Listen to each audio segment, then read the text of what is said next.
Good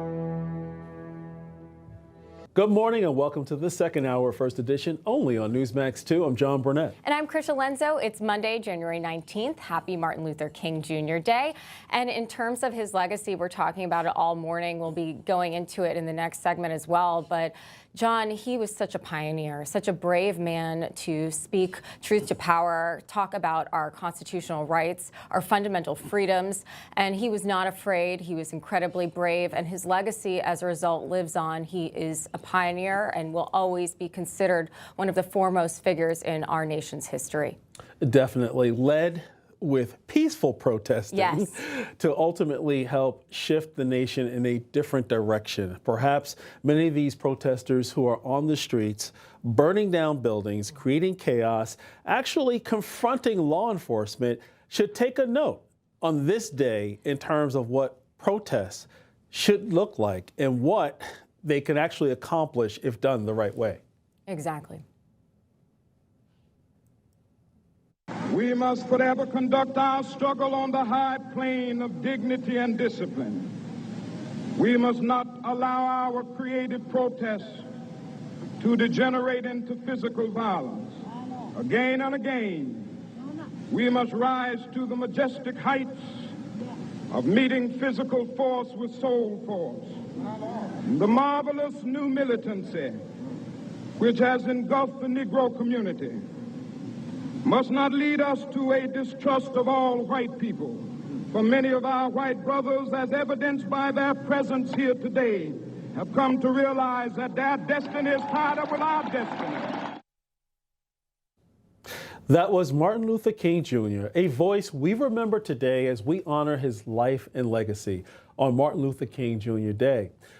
Dr. King was a reverend, a civil rights leader, a husband and a father, and also one of my frat brothers, Alpha Phi Alpha Fraternity Incorporated, and he would be 97 years old today if he was alive. And his message, it still matters, but some in the liberal media are using Dr. King's legacy to attack Donald Trump, including the Philadelphia Inquirer with this headline, quote, "Why aren't today's religious leaders in the streets protesting the president's racist and imperialistic policies?" The article going on to ask, what would Martin do? I wonder what he would say and what he'd be thinking if he looked out what was going on in many of these communities. But joining us now to discuss that question and so much more, we're joined today by April Chapman. She's a Project 21 ambassador. Also with us is Charles Love, co-host of the Cut the Bull podcast. Love the name. Love seeing you both. Good morning. Good morning. Good morning. So your thoughts on Martin Luther King Jr.'s life and legacy and how we can best honor his message of peace and unity today. Let's start with you, April. I'm sorry, the audio cut out. Did you say honor his life and legacy by what? Yes, his life and legacy of peace and unity. Well, ideally, I mean, peace is going to be achieved, obviously, in the next life, perfect peace. I would argue that I understand some want to focus on King's humanitarian efforts, but I prefer to examine outcomes, not just intentions. If we're going to talk about a national holiday, the question isn't whether someone meant well, it's whether the ideas that they were espousing produced any long-term good. So if we're going to evaluate King or celebrate him, I say let's look at the accomplishments. King, along with many of his peers, most of them pivoted more to what we would see today is what Zohran Mamdani was asking for, which is universal basic income and lots of free stuff from the government. I think a lot of us get caught up in the rhetoric and the riveting way that King delivered his I Have a Dream speech, but I really don't think many of us have actually listened and exegeted that speech. True. So many policies that came after his death actually led to what you just mentioned, a lot of socialist programs, but not empowerment programs, definitely. Yeah, unfortunately, some of his messaging, Charles, has been hijacked. And Martin Luther King, he used the church, though, as a moral foundation for the civil rights movement. Today, though, some left-wing figures like Don Lemon have been seen joining anti-ICE protesters in disrupting church services and harassing Christians simply trying to worship. Let's watch.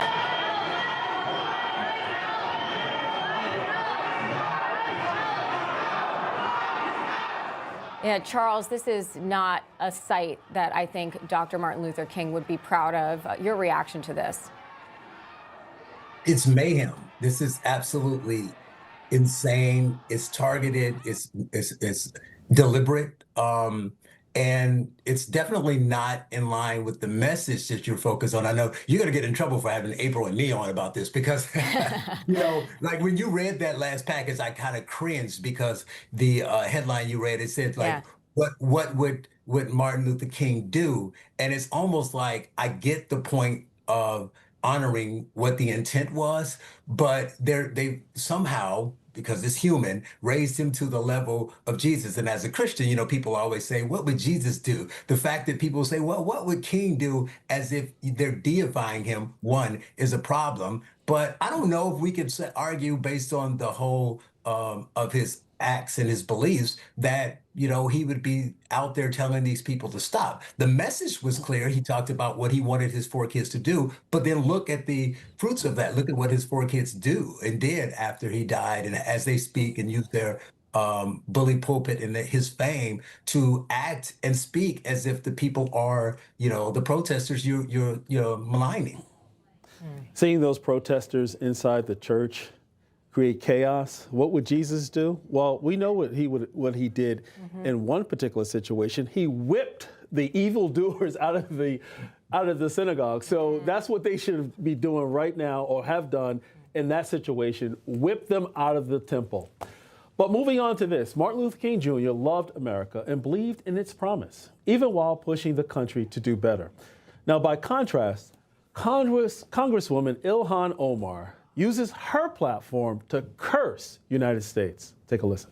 The one place where we thought we would never experience this is the U.S. goddamn states. We had to bleep part of that clip, but the message was clearly hateful toward the country that gave her an opportunity. What do you think of her comments, April? Well, the part that you can actually hear, but pretty much where she's coming from. And this modern protest movement that seems anti-American. Oh, it's absolutely anti-American. It is difficult for me to understand how someone who came here with merely the coat on their back and a suitcase has the audacity to be this disrespectful toward the American government when she should be grateful. But to be fair, her cultural Marxism is not that much different than what Dr. King was advocating for. We tend to want to focus on what Dr. King would say and do when this is the fruit of Marxism 2.0. The agitation, the anti-American sentiment, the ingratitude, demanding things from the government versus saying, what can I do to add value to this country versus being ungrateful and taking from it. She should absolutely no longer serve in Congress simply because she is anti-American. Her rhetoric is anti-American, and she pushes for what I call, this is a smokeless war that we're living in, and it's because we are being hijacked from within by individuals who have taken advantage of our kindness and used it to weaponize the American people to side with interests that are against what's best for America. So true and well said. Yeah. Well, Charles, Martin Luther King, he won the Nobel Peace Prize in 1964, and this week President Trump was presented with a Nobel Peace Prize medal by Venezuelan opposition leader Maria Machado, and many also believe he could be a contender for the prize himself this year. Plus, in 1986, President Trump received the Ellis Island Medal of Honor alongside Rosa Parks. We all acknowledge that President Trump has a different style than Dr. King and other civil rights icons, but do you see any similarities in their shared belief systems that America should live up to its highest ideals? Similarities.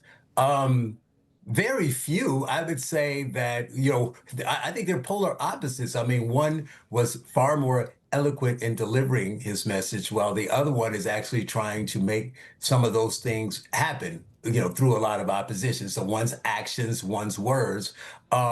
There's no way he's going to win a Nobel Peace Prize, right? I mean, he's antithetical to everything they believe. Most of the people who are trying to, thwart everything he's doing and everything that America stands for, same people who give the award. So there's a problem there. But then also, like April was saying, it's like the beliefs, the movement itself. To be fair, there's good and bad in it. It's not like, I'm coming here to tear him or anyone else down, but we celebrate the holiday because of one part of this man's life. There's good and bad in it, but because of the part that people always play in the speech about, equality, about, his kids being able to be looked at by their character and not their color. But that's not actually what the people who claim they invoke his beliefs are actually doing. So it's almost like a moot point if you're going to follow what he says, but then not put it into action and not actually believe it. Then what is really the point? April, we only have a minute left, and I'm giving you a loaded question, but I know you can handle it. What would Dr. Martin Luther King Jr. actually say about the segregated schools, the public schools, where parents don't have multiple options but are trapped in failing schools? Well, honestly, Dr. King is who ushered into this trap of forcing yourself into spaces where you're not wanted. There's no virtue in that, in my opinion. Equality doesn't require begging for acceptance. And the idea that we needed to integrate to have better educational outcomes, I reject that premise. Black American children were educated amongst themselves by teachers who looked like them. And I'm not advocating for segregation, but if the idea that our outcomes are improved because we get to sit next to people who look different from us, my educational achievement has never been tied to whether I'm educated with people who look like me or who don't. So all of the outcomes we're seeing today, in my opinion, are the direct result of many of the failed tactics that were sold to us as virtuous, but I'm interested in looking at the outcomes. Right. It's having all options on the table with regard to education, with regard to business ownership, and patronizing each other. That way, we all eat and all be educated. Thank you so much, April and Charles. Thank you. Thank you.